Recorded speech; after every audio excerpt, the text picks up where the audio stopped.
One December night, a long, long time ago, a family sat around the fireplace in their home.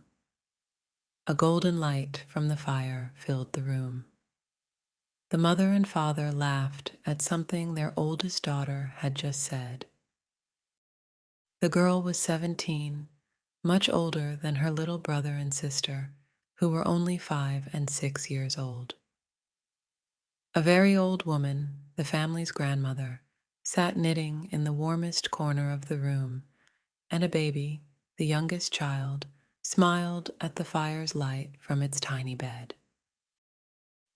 This family had found happiness in the worst place in all of New England.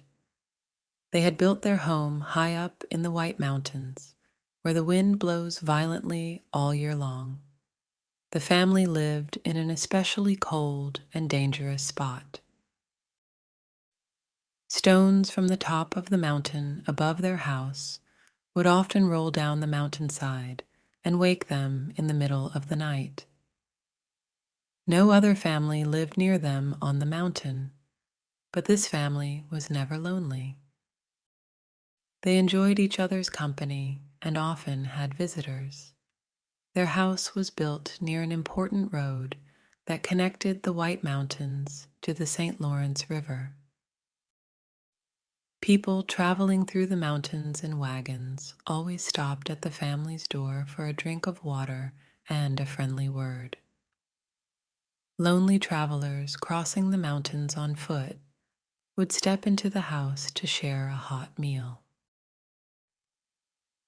Sometimes the wind became so wild and cold that these strangers would spend the night with the family. The family offered every traveler who stopped at their home a kindness that money could not buy. On that December evening, the wind came rushing down the mountain. It seemed to stop at their house to knock at the door before it roared down into the valley. The family fell silent for a moment, but then they realized that someone really was knocking at their door. The oldest girl opened the door and found a young man standing in the dark. The old grandmother put a chair near the fireplace for him. The oldest daughter gave him a warm, shy smile, and the baby held up its little arms to him. "This fire is just what I needed," the young man said. "The wind has been blowing in my face for the last 2 hours." The father took the young man's travel bag. "Are you going to Vermont?" the older man asked. "Yes, to Burlington," the traveler replied. "I wanted to reach the valley tonight, but when I saw the light in your window, I decided to stop. I would like to sit and enjoy your fire and your company for a while." As the young man took his place by the fire, something like heavy footsteps was heard outside. It sounded as if someone was running down the side of the mountain, taking enormous steps. The father looked out one of the windows. "That old mountain has thrown another stone at us again. He must have been afraid we would forget him. He sometimes shakes his head and makes us think he will come down on top of us," the father explained to the young man. "But we are old neighbors," he smiled, "and we manage to get along together pretty well. Besides, I have made a safe hiding place outside to protect us in case a slide brings the mountain down on our heads." As the father spoke, the mother prepared a hot meal for their guest. While he ate, he talked freely to the family as if it were his own. This young man did not trust people easily, yet on this evening, something made him share his deepest secret with these simple mountain people. The young man's secret was that he was ambitious.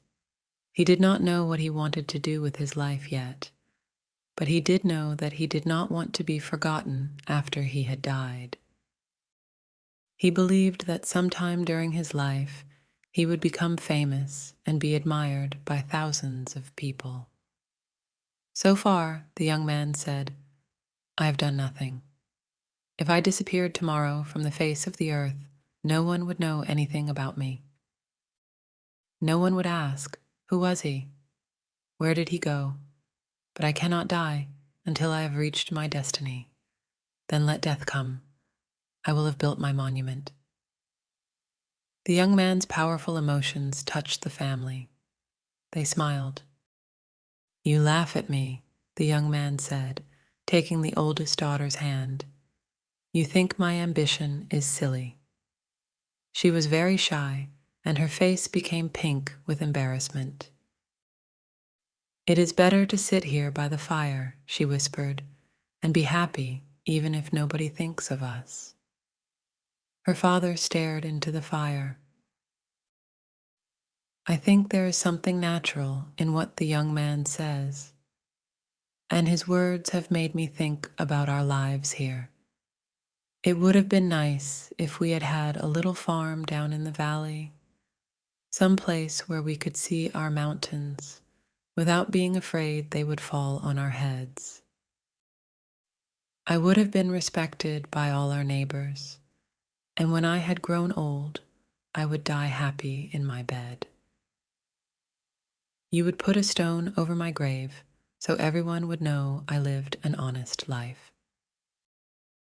You see, the young man cried out, it is in our nature to want a monument. Some want only a stone on their grave. Others want to be a part of everyone's memory. But we all want to be remembered after we die. The young man threw some more wood on the fire to chase away the darkness. The firelight fell on the little group around the fireplace, the father's strong arms and the mother's gentle smile. It touched the young man's proud face and the daughter's shy one. It warmed the old grandmother, still knitting in the corner. She looked up from her knitting, and with her fingers still moving the needles, she said, old people have their secrets just as young people do. The old woman said she had made her funeral clothes some years earlier. They were the finest clothes she had made since her wedding dress. She said her secret was a fear that she would not be buried in her best clothes. The young man stared into the fire. Old and young, he said, we dream of graves and monuments. I wonder how sailors feel when their ship is sinking and they know they will be buried in the wide and nameless grave that is the ocean. A sound, rising like the roar of the ocean, shook the house. Young and old exchanged one wild look. Then the same words burst from all their lips. The slide, the slide. They rushed away from the house into the darkness, to the secret spot the father had built to protect them from the mountain slide. The whole side of the mountain came rushing toward the house like a waterfall of destruction. But just before it reached the little house, the wave of earth divided in two and went around the family's home. Everyone and everything in the path of the terrible slide was destroyed, except the little house. The next morning, smoke was seen coming from the chimney of the house on the mountain. Inside, the fire was still burning. The chairs were still drawn up in a half circle around the fireplace. It looked as if the family had just gone out for a walk. Some people thought that a stranger had been with the family on that terrible night. But no one ever discovered who the stranger was. His name and way of life remain a mystery.